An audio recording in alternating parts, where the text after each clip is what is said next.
पति, पत्नी और नौकरानी। शीतल और अभिमन्यु की शादी को 5 साल हो चुके थे, लेकिन अभी तक उनका कोई बच्चा नहीं हुआ था। इसकी वजह से शीतल और अभिमन्यु परेशान रहते थे, लेकिन उन दोनों से ज्यादा परेशान थी शीतल की सास, यानी अभिमन्यु की माँ जानकी देवी। जानकी देवी चाहती थी कि जल्दी से जल्दी उनकी गोद में पोता या पोती आ जाए, और इसीलिए वो अपनी बहू शीतल को लेकर एक दिन हॉस्पिटल पहुंची।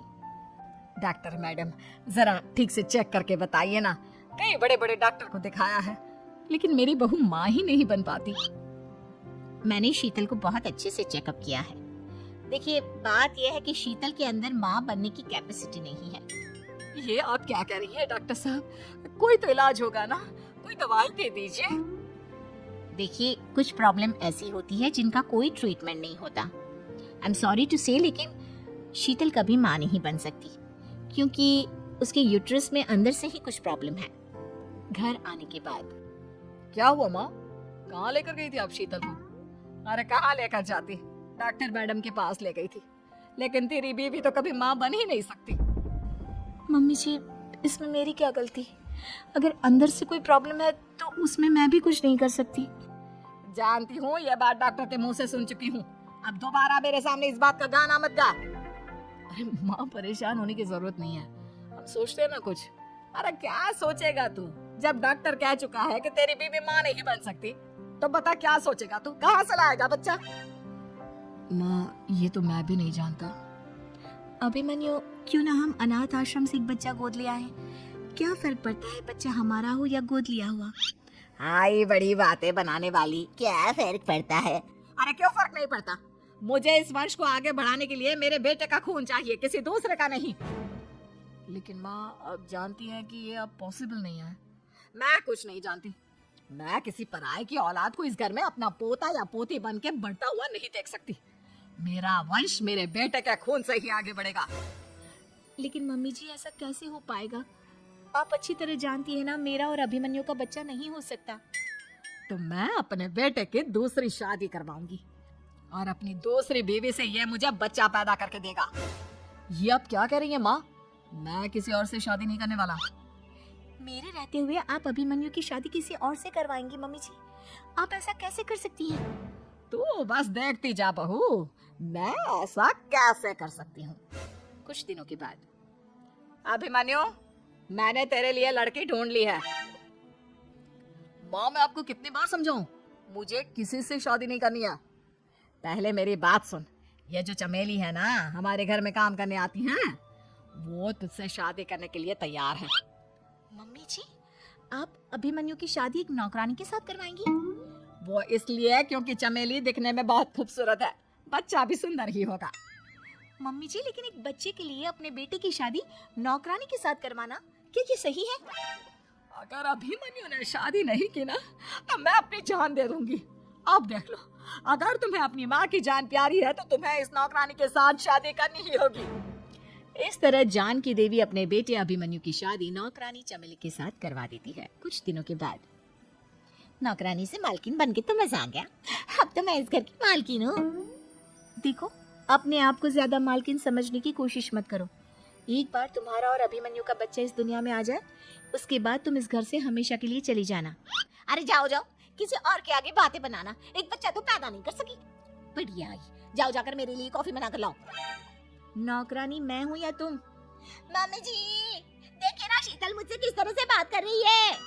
शीतल, तुम्हें पता है ना चमेली प्रेग्नेंट है, मेरे बेटे के बच्चे की माँ बनने वाली है। वो जैसा कहती है वैसा करो। लेकिन मम्मी जी, वो मुझे नौकरों की तरह ट्रीट कर रही है। अरे तो करेगी ना, वैसे भी बहू तुम हो किस काम की, एक बच्चा तो पैदा नहीं कर सकती। जाओ अब घर के सारे काम करो और चमेली को आराम करने दो। थैंक यू मम्मी जी, भगवान आपका भला करे। आप नहीं होती तो मैं नौकरानी से महारानी कैसे बनती। देखो, तुम्हें जो चाहिए सब मिलेगा, खूब खाओ पियो, मजे की जिंदगी जियो, लेकिन बस मुझे एक बच्चा पैदा करके दे दो। कुछ दिनों के बाद, मम्मी, बच्चे के लिए आपने मेरी शादी चमेली के साथ करवा तो दी, लेकिन दिन और रात का चैन मिट गया है। सारा दिन शीतल और चमेली की बहस चलती रहती है। अब शीतल को इस घर में रखने से क्या होगा? मैं तो कहती हूँ उसे घर से निकाल दो, है भी किस काम की। मैं ऐसा नहीं कर सकता माँ, वो मेरी पत्नी है, उससे बहुत प्यार करता हूँ मैं। तुम्हारी पत्नी चमेली है, चमेली, उससे प्यार करो। अरे तुम्हारे बच्चे को जन्म देने वाली है वो। अभिमन्यु, मैं खुद ही इस घर से चली जाती हूँ। वैसे भी अपने ही घर में नौकरों की तरह रहकर परेशान हो चुकी हूँ। घर की नौकरानी मेरे ऊपर हुक्म चलाती है। वो तुम्हारी पत्नी बन चुकी है। अब मेरा इस घर में क्या काम? अभिमन्यु के बार बार रोकने पर भी शीतल उस घर से चली जाती है। कुछ दिनों के बाद चमेली एक बच्चे को जन्म देती है। भगवान ने मेरी सुन ली, मेरे बेटे का घर भर गया, उसका अपना बच्चा इस दुनिया में आ गया। मम्मी जी, बच्चे को हाथ लगाने से पहले मेरी एक शर्त तो सुन लो। तुम कहना क्या चाहती हो चमेली? आपकी मम्मी को बहुत शौक था ना अपने पोते को खिलाने का। अब देखो, इस दुनिया में हर चीज की कोई ना कोई कीमत तो होती है। तुम अपनी आधी प्रॉपर्टी मेरे नाम कर दो, बच्चा तुम्हारे नाम। अरे लेकिन मैंने अपने बेटे से तुम्हारी शादी करवाई है, अब ये सौदेबाजी कहाँ से आ गई?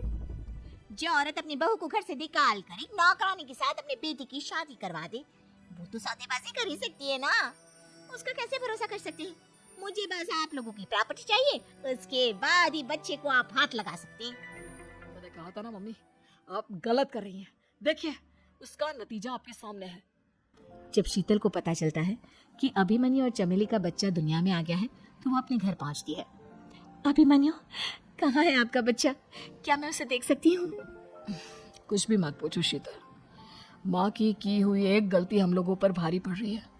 वो नौकरानी अपनी औकात पर आ गई है और अब हमसे अपनी आधी प्रॉपर्टी मांग रही है, वो भी बच्चे के बदले में।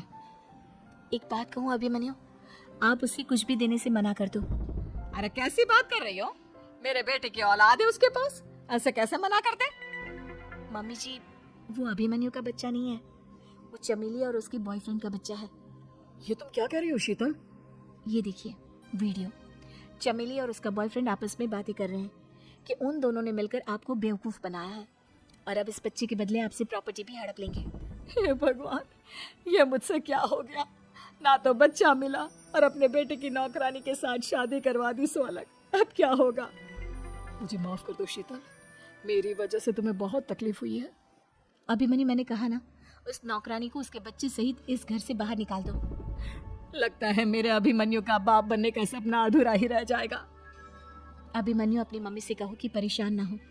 आपको याद है एक बार हम एक IVF सेंटर गए थे, मैंने फिर से वहाँ जाकर बात की थी और आपको पता है इस बार मैं प्रेग्नेंट हूँ, क्योंकि हमने वहाँ पर प्रोसीजर करवाया था जिसकी वजह से मैं प्रेग्नेंट हो गई थी और इस बात का पता मुझे बस कुछ महीने पहले ही लगा है। हमारा बच्चा इस दुनिया में आने वाला है अभिमन्यु। मुझे माफ कर दो शीतल बहू, मुझसे बहुत बड़ी गलती हो गई। कोई बात नहीं माँ, लेकिन अब हमें उस धोखेबाज नौकरानी को इस घर से बाहर निकाला है और इस घर की मालकिन को वापस घर लाना है, वो भी अपने बच्चे के साथ।